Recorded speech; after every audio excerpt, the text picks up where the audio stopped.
Informasi lainnya, Tribuners, belasan mama-mama di Ambon demo di depan percetakan milik Cici Salampesi.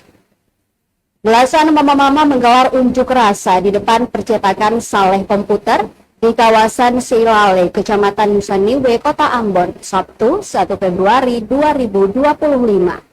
Pantauan tribunambon.com sekitar pukul 11.30 waktu Indonesia Timur dengan membentangkan sejumlah poster, para mama-mama itu meneriakan sejumlah tuntutan hingga kecaman. Guyuran hujan deras tak menurunkan semangat. Mereka tak beranjak meski basah kuyup. Saat aksi berlangsung, Cici Salampesi juga berada di lokasi namun tidak merespons.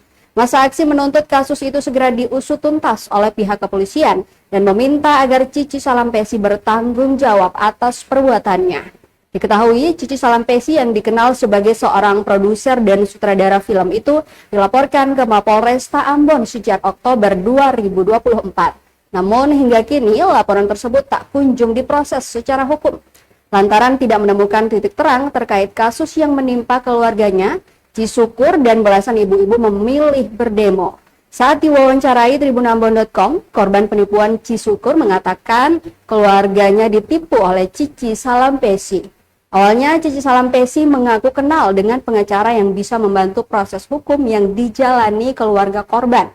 Namun ternyata uang yang diberikan tak sampai ke tangan pengacara. Ia berharap agar kasus tersebut ditangani dengan baik dan bisa dijadikan pelajaran agar tidak terulang. Dan ini telah jatuh korban masalah kasus penipuan uang 20 juta, 20 juta yang sekian ini ditipu. Awalnya 7 juta sudah ada pembicaraan dulu.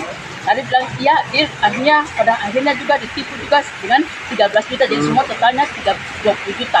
Modusnya itu dalam pengacara. Nah, pengacara itu juga termasuk dengan dia sebagai pelantaran.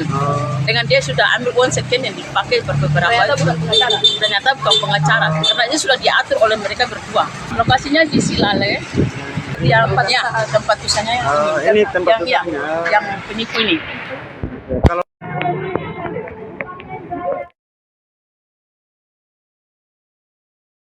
Download Tribun X sekarang, menghadirkan lokal menjadi Indonesia.